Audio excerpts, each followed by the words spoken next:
Hi, my name is Jeff Pagano, and welcome to Harpin On Rugby, where, with the help of some fellow fans, I get the chance to harp on what's going on with Leinster, Ireland, and the wider rugby world. Joining me this week is someone who has been pretty much an ever-present for us on TikTok and YouTube throughout this Lions series, so it's only fitting he picks up his 64th Harpin cap on this final pod. Welcome back to Mr. Mark Jackson. Thanks for having me back, Jeff. Great to have you on again. Yeah, indeed. And well, let's have a look at this third test anyway. First of all, here's a generic 50-word summary of what happened. In torrential rain and chaotic conditions, Australia upset the Lions 22-12 in the final test at Stadium Australia. Despite multiple head injuries and a 40-minute lightning delay, the Wallabies outpaced the Lions with 3 tries, sealing a dominant and emotionally charged win to avoid a series whitewash. Now, obviously, Mark is going to put a little more color on the match than that. The Lions just weren't able to get things going, were they? At any break, which there was many during the game, you'd have hoped some sort of riposte from the Lions would have got them back into the game, but it just was Australia. And to be fair, the scoreline flattered the Lions in the end, to be fair. 8-0 at the time, at half-time, was well within the Lions' grasp if they turned it around, but, if it had gone in 17-18 up at halftime, you'd have no complaints for Australia. They were dominant in collisions. They were nasty. They were up for it. They were narky, thanks to Mr. White, more than anybody else. And the Lions just never dealt with them and didn't deal with the forward progress of the Wallabies throughout the, I was going to say 80 minutes, but probably 180 minutes more like it.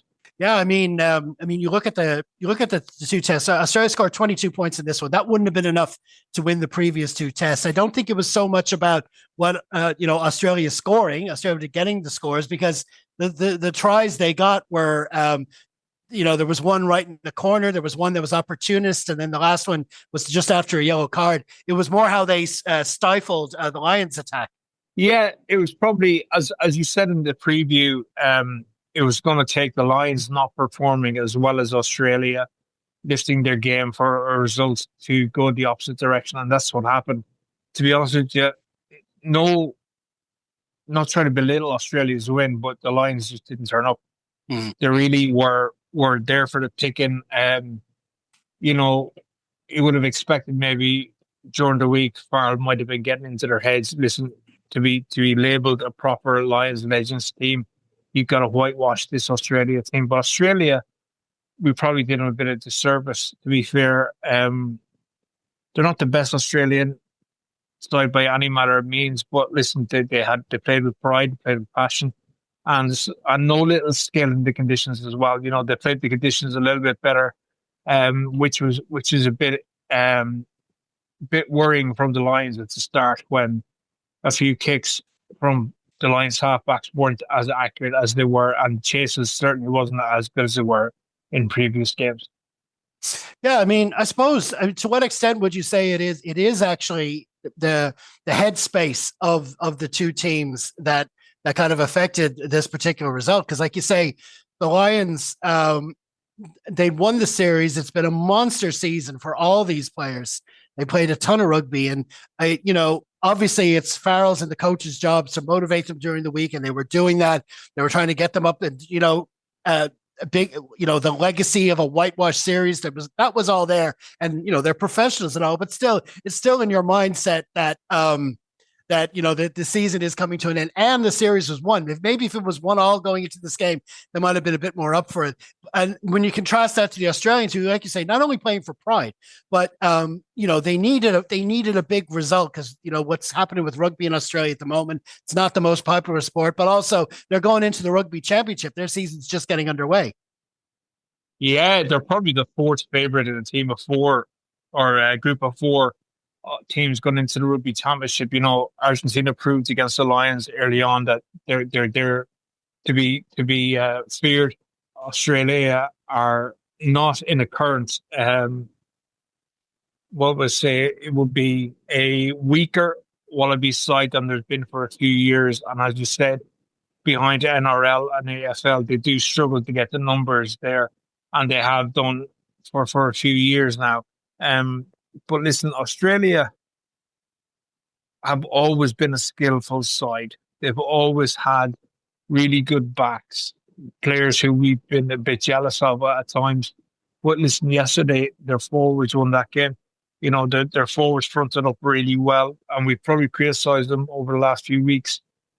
We've not seen a lot of them because we've only seen one or two released for the provincial games, and that's probably stood the Lions in good stead, but didn't do the Wallabies any favour. They were probably a bit undercooked, and now that they're had 3 weeks together, you can see what they're capable of.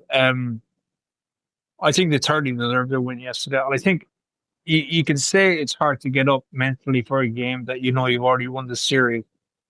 And a lot of lads have flogged through a lot of minutes during the season. But listen, the guy that's played more rugby than anybody else was Ty Byrne. He was probably the best Lions player on the pitch yesterday. He's the one guy whose effort and application did not fall off at any stage during the 3-match test series. So lots of ifs there for the Lions. Again, you coming back, and I think a good way of describing the series as a whole was what could have been. It was good. It was a great win, but at the end of the day, it could have been better. Yeah, I mean, that's what you have to wonder because, I mean, you look at, you say the forwards, definitely, they got stuck in, they dominated. Plus, they had a strong back three that were able to finish it. But in between as well, you had Nick White, who was doing his ruck goblin thing, getting in their faces and, disrupting things and doing what Nick White does. But where was he for the first two tests? You're wondering to what, this performance, was it the fact that for this series, was it more the fact that Farrell was more ready for the overall series and Joe Schmidt just got it right for the third test? I think that there's a very good case for that. I think for Australia's point of view, they've got to look at the series in 12 years' time, how they can approach this better. For the Wallabies' point of view, they were definitely undercooked in the first half of the first test. There's no doubt about that. 24-5 up, the Lions were, and you wouldn't begrudge them to be another few tries up ahead of that Wallabies team before they turn it around in the second half. So, you're trying to protect the players from playing against a superior Lions team. Well, listen, the Australian sides have struggled in Super Rugby overall. Nobody got into the latter stages as such. The Reds were good, but they weren't any world beaters, to say the least. And maybe the makeup of the 10-match series needs to be a bit better. And also the agreement they had beforehand about releasing the players for the provincial games needs to be put set in stone, really, to be honest with you, to help Australia. Yeah, absolutely. It did. You could see the difference. I mean, it sounds like sour grapes, for a game that was lost and they were well beaten. But the facts are still there. I mean, you said yourself, like the first test, Australia weren't really up and running for it. So maybe you could look at more preparation, more games for them. They just had a game against Fiji, which probably didn't set them up the way the Lions were. On the night, it just and it was a crazy game. Anyway, I mean, it was in torrential conditions. It was crazy.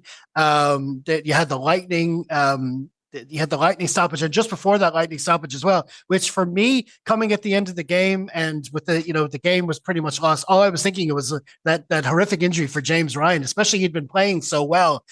For him to come like that, you just kind of we're more hoping he was okay than how the game was going to go. Yeah, that's probably the worst thing to come out of this. Well, along with the sighting of Dan Sheehan as well. There were a couple of rucks which looked messy anyway. But Ryan, unfortunately, was on the wrong end of a 28-stone knee to the head, and he got his head in the wrong position. He's well known for those grass cutting challenges, and he got his head in the wrong position. And when you do that at a junior B level or at Lions level, you're going to pay the consequences. Unfortunately, hopefully, it's, if you want to keep it on the down low, it's just a concussion. And hopefully he doesn't have any lasting badness out of that. Yeah, it's fingers crossed. I mean, it was obviously his remit. I mean, he had a great cameo in the second test, and he was doing those kind of the low chop tackles then as well. But for this test, it was obviously he was to do that as well. He was also keeping an eye on Skelton when Skelton behaved was doing anything like a little bit of afters from rucks. It was always him. It was Ryan that was the first up to him to get on him. So that was kind of part of his remit. And for this particular time, yeah, like you say, he got his head the wrong side. And it was just the fact that Skelton's knee was just coming through at that moment. It was just the timing. It was a terrible, terrible collision. But like you say, we do hope it is something he can recover from in time for the season. It was a timing thing, and listen, as you said, pure bad timing. When everything could have gone wrong, it went wrong at that exact time. And fingers crossed for him. Yeah, absolutely. Because he was playing so well, and he definitely earned the start for this. I mean, he needed injuries in other places, but he definitely was playing like he belonged there. What other Lions players stood out for you on the day? You said Tyke Byrne, and we're talking about James Ryan. Anyone else stand out? I don't think so, to be honest with you. I thought those two guys played really well. I thought Jack Conan again was okay, but not as much as he had in previous outings. He was probably more on the back foot. Same with Curry. They didn't really have too much ball for the first 50, 60 minutes to show anything. In terms of attacking side of their game, it was just an odd game. I didn't expect to see such a poor game from Gibson Park and Russell. I thought they hit a little bit. Their kicks were a little bit too far at times. So to be fair, if they had brought on Owen Farrell earlier on for Russell, I wouldn't have had a problem, and wouldn't have had a problem for Mitchell coming on earlier for Gibson Park. It wasn't a day when anybody was going to stand out for any attacking prowess, put it that way. But listen, the series is already won, and I don't think they really cared too much from the looks of it after the final whistle. Yeah, because I mean the Lions were found it so difficult to score. It took them so long to even get the duck egg off the scoreboard. There were just multiple things going wrong. You had one time when Finn Russell just clean dropped the ball, and that didn't even seem a wet weather thing. He just wasn't able to catch it. Or there was a time he took a quick tap at a penalty, which didn't seem right for the conditions. I don't think the rest of the players were ready for that. There was lineouts going wrong. There was losing scrum penalties. There was just lots of different things. They could never get any momentum going. And sure, one attack ended up in a try down the other end. Yeah, listen, the one time they got maybe 3 or 4 passes together, you then had guys overrunning and not passing when they should have held onto the ball, or passing when they should have held onto the ball. Bundy overran Kinghorn's pass, but then the sort of attitude when that happened, when the mistake was made, it seemed a bit lax. The only person onto the ball was Jorgensen, and he finished it well, whereas everybody else around him just kind of stopped and looked and said, well, what's going to happen here? It seemed to be just one of those days. Whatever was tried just didn't come off. Yeah, absolutely. And just to throw a bit more love in Australia, but we finish this off. I mean, they did play well. They, like you say, their forwards kind of dominated, but their back three as well. Like you say, Jorgensen, these are players that I've spoken to people. They didn't know a lot about these players going into the series. Definitely know about them now. We know about Jorgensen. Peach as well had a good finish of his try. He was getting involved as well. I thought Wright was very impressive at fullback. It was just it's an overall good showing from their back three. Yeah, the guys on the wings certainly have some pace and some excellent footwork, as well as their out-and-out pace. But Tom Wright has just continued on his form for the last. Anybody's been looking at Super Rugby as well as the Australians' last tour to the Northern Hemisphere. He's had a good 12, 18 months. You know, the guy's got everything in his locker. He's quick. He's got great coverage skill. He's got a good kicking game, and he certainly used it to great effect on Saturday.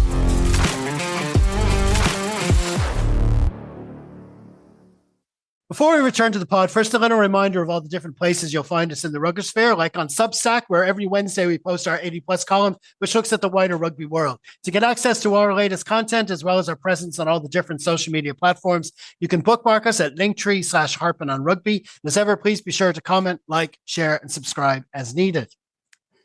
Okay, so now it's time to just take a step back and look back over the series as a whole. Obviously, despite the disappointment in Sydney, the Lions still completed the main objective, that being the winning of the series. How would you summarize the overall experience for the tourists, Mark? You can see they've joined up for 4 countries 6 to 8 weeks, and they've certainly made the best of a what should be on paper a bad situation. They seem to enjoy each other's company, and the videos that are coming out of Australia certainly lend itself to being a happy camp. And certainly the DVD or streaming service that will have the full Lions video coming up will be an interesting one to watch. It seems to be they all have a really high opinion of Andy Farrell, and I think he's probably earmarks for New Zealand in 4 years' time. Yeah, I mean, because that's what it's all about, really. I mean, we can talk about individual performances, but like when we were talking about the third test, it's like you can't really analyze too many individuals. It's not like, well, next week they're going to have to improve, because there is no next week. They're all going back to their clubs. They're going back to their countries, and they're going back to being sort of enemies now up until the next World Cup, and even and beyond to the next Lions tours. So it's like you say, it's more about how they got on the tour, how they, what we find out about how they got on. And like you say, they did get the job done on the pitch. And you saw throughout the tour, you saw multiple players, like they're obviously playing for their places, and they're definitely motivated to get into that test team. Yeah, that Andy Farrell has been involved with 3 Lions tours, and 2 wins and a draw is nothing to be really short about. The guy knows what he's on about. He obviously gets the Lions, whatever that is. He seems to have had a great input into the defensive side of things in Australia previously, and in the 2017 tour to New Zealand, and all the feedback coming from the Lions committee is, we'll give it to him again in 4 years' time. So listen, we're lucky to have him as the Ireland coach. Hopefully he stays on. I'm a big fan. I'm a huge fan of his work. I think we've stepped up again from an Ireland point of view, and be interesting to see what he's going to be like over the next year and a half back in the Ireland camp, because everybody is just singing his praises.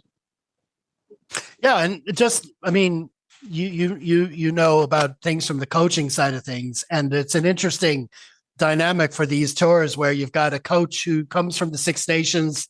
He comes from one of the Six Nations. He's got to bring them together. He's got to bring together a coaching staff from the other nations, but he doesn't want to give too much away from his own style of play as well. I mean, is there a bit of that going on? Is he trying to manage a style without giving? I remember a mentor of mine, a really good friend of mine as well, when I was learning how to play as well as coach, and that he always used to finish his sessions with, remember this, I've taught you everything you know, but I've not taught you everything I know.